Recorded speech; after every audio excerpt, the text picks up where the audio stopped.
Alright guys, so today is the day where the box is going in. Finally. I've got a good friend and also another Capri enthusiast heading over to give me a hand getting it in there. And also while I'm waiting for him, I am fitting some of these. They make wheel arch liners and other anti-rust, so anti-corrosion sort of measures for old cars. I'm pretty impressed actually with the quality of them. Here is one outside the car, so this is the near side, which I haven't fitted yet.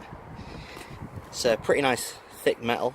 I think it's aluminium, no sharp edges, some really nice pliable thick rubber, and they're a pretty decent fit. I mean, here's one I prepared earlier in there. If I get a better angle for you here, you can really see in there. But they're going really well.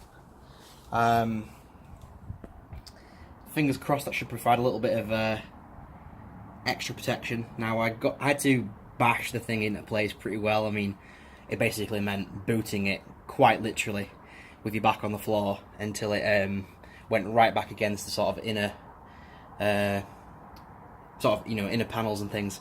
Obviously you don't want, the wheel, or I should say the tyre, touching those, because that wouldn't be good, would it? Let's face it.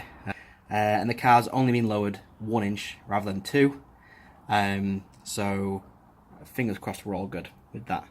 So that's that. Oh yeah, and the glass is in too. So the rear quarter glass is in. You notice both doors are on, and we have glass in the doors, glass over there on that side. Those shark grey door cards aren't staying. Of course, I've got the black and chrome ones. So yeah, it's all coming along, steady on, steady on. So I'll do another video once my friend's here and once this box is in. Come on, three. How's that feeling? All right. All right, guys. So it's the next night. You saw in the last clip there that I actually had a clutch for the first time in a long time, which is great. I still have no idea how good the clutch is, if the pressures, if it's actually releasing enough to change gear. I have no idea yet, but hopefully, that's the hard part done. And we're on to the we're back on the project now. So today, or tonight I should say rather, I have been reconnecting all the wires. I mean, it's a bit of a mess right now because I haven't really found a space for them all yet. But I've been reconnecting all the wires to the engine.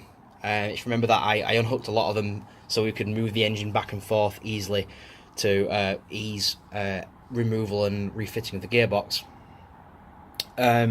So I can confirm that the engine, she still turns over on the starter motor.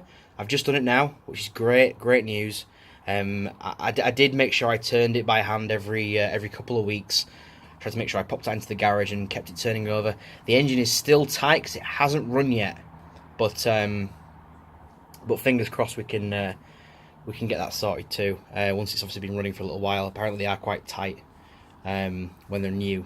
So the only issue is I've turned it over. I've got this oil in there, but after about 10 seconds of cranking with the plugs out to reduce as much resistance as I can, there's still no oil pressure. Now, that might be because it's taken a long time for the oil to rise up and into the back of the gauges, and it has been stood for such a long time that it probably is going to take it a while to, at those low RPMs of the starter motor, to build it up. But it has got me worried a bit, so I've only turned it over for about 10 seconds at a time, twice. So I'm going to do some investigation on that, ask a couple of experts and sort of get their opinion. It's probably safe. It's probably safe to just carry on spinning on the starter until I get pressure. What else? Oh yeah, the only thing I've got running at the minute, the beauty of having this custom system is I can basically run the bare minimum electrics to at a time and sort of add the fuses as I go, which is nice. At the minute, literally all I've got is headlights, brake lights, my ignition coil, my gauge cluster, and my starter, and that is it. So my starter, yeah. So yeah, that's coming along now. I'm trying to think what else. Oh yeah, the carb. So if you remember, this is the carb I couldn't get to run. Whoa. Okay. The symptoms was it would start and then it would spit back, and it would seem to spit back out of these secondaries here, and I couldn't figure it out. So I'll put another video now to show you what I found. I noticed underneath that this side is super covered in like carbon and black stuff and soot. I think that's where it was spitting back from. So it looks like either there's not enough fuel or there's an air leak, I think. But interestingly, so I took this side off with a fuel ball, and happy days. The needle looks to get stuck, but once there's a bit of fuel pressure, it pops down. So that were interesting, but looks to be absolutely fine. There's a bit of corrosion on the back, but I think that's because this was leaking, and obviously the fuel's kind of messed up a little bit. But anyway, but over here on the side where everything was spitting back, oops, I think the reason the engine didn't run was because there simply was no fuel going to these two barrels. Alright, so after watching that, you can see, you know, that I'm pretty sure that, you know, it was those what was the rear fuel float. Successfully found a windscreen. The chassis of this car is a 2.8. It's a late model 2.8.